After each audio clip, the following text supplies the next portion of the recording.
अपने मत पद के लिए आवेदन फॉर्म भरे थे।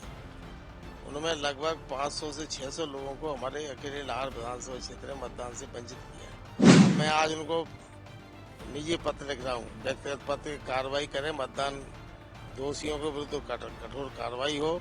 मध्य प्रदेश विधानसभा चुनाव के नतीजों से पहले डाक मतपत्रों में हुई हेराफेरी को लेकर अब विपक्ष ने बड़ा मुद्दा बनाना शुरू कर दिया है और नेता प्रतिपक्ष डॉक्टर गोविंद सिंह मेरे साथ मौजूद हैं।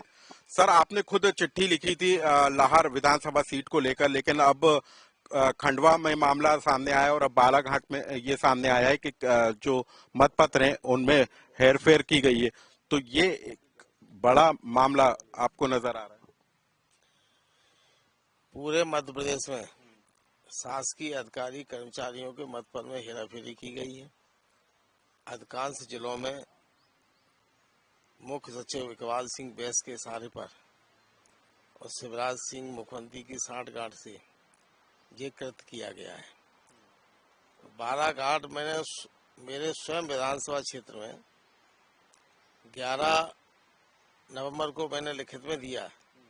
जिन शासकीय अधिकारी कर्मचारियों ने अपने मतपत्र के लिए आवेदन फॉर्म भरे थे, उनमें लगभग 500 से 600 लोगों को हमारे अकेले लाहौर विधानसभा क्षेत्र में मतदान से वंचित किया है। उनकी सूची में नाम ही नहीं दिए, बैलेट पेपर इशू नहीं हुए, इसलिए मत डालने से वंचित रहे। 11 नवंबर को ही सहायक निर्वाचन अधिकारी को लगभग 100 कर्मचारियों ने लिख दिया कि हमें मतदान कराया जाए, लेकिन वहाँ कोई कार्रवाई नहीं हुई।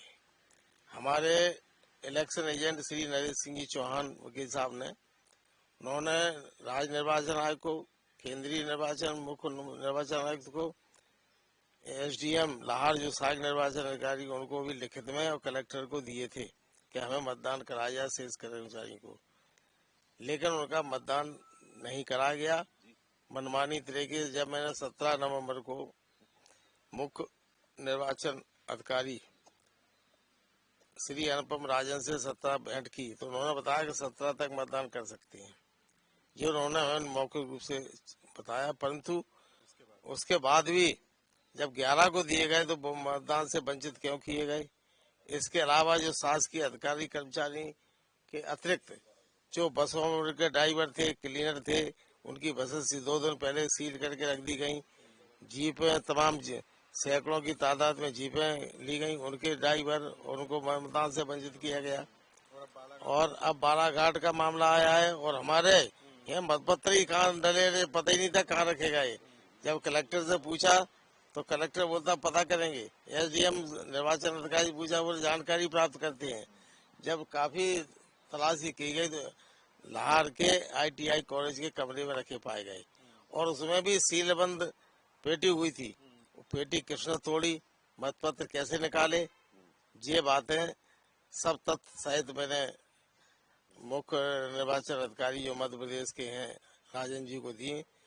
आज तक न तो उन्होंने हमें इसके बारे में सूचना दी, न किसी अधिकारी कर्मचारी के विरुद्ध कार्रवाई की। आज फिर से आप शिकायत कर रहे हैं? अब मैं आज उनको निजी पत्र लिख रहा हूँ, व्यक्तिगत पत्र कार्रवाई करें, मतदान दोषियों के विरुद्ध कठोर कार्रवाई हो और मतदान जो वंचित रह गए उन लोगों के मतदान कराए जाएं। सर, कहीं इसके पीछे कोई बड़ी आशंका आपको नजर आ रही है क्या? पूरी तरह से साजिश है, षड्यंत्र। मैंने पहले ही कहा था, मैंने कहा था इकबाल सिंह जी बैस जो पूरी तरह से शिवराज सिंह के एजेंट बन के काम कर रहे हैं, इनके रहते चुनाव मध्य प्रदेश में निष्पक्ष नहीं हो सकते।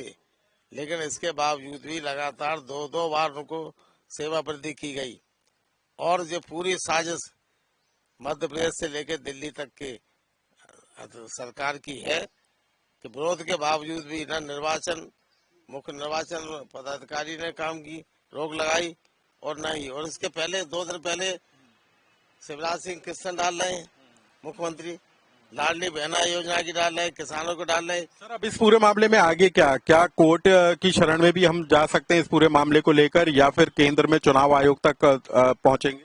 हमारी अभी मांग कर रहे हैं, अगर सुनवाई नहीं होगी तो अगला कदम अपने साथियों से बैठ के, पार्टी के नेताओं से बैठ के चर्चा करके आगे में कार्रवाई करेंगे। सर, ये संभावना है कि हम इस पूरे मामले को लेकर, चुनाव में गड़बड़ी की आशंका को लेकर?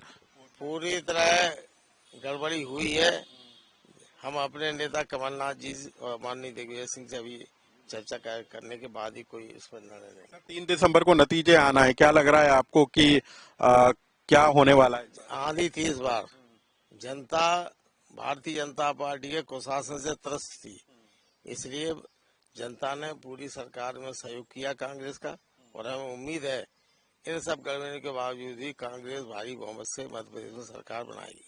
नेता प्रतिपक्ष हैं गोविंद सिंह, उनका कहना है कि 3 दिसंबर को घोषित होने वाले नतीजे कांग्रेस के पक्ष में जाएंगे, लेकिन उससे पहले जो डाक मतपत्रों में हेरफेर हुआ है उसको लेकर अब कांग्रेस पार्टी कोई बड़ा कदम आने वाले दिनों में ले सकती है। अनुराग श्रीवास्तव, लोकसभा समाचार के लिए भोपाल से।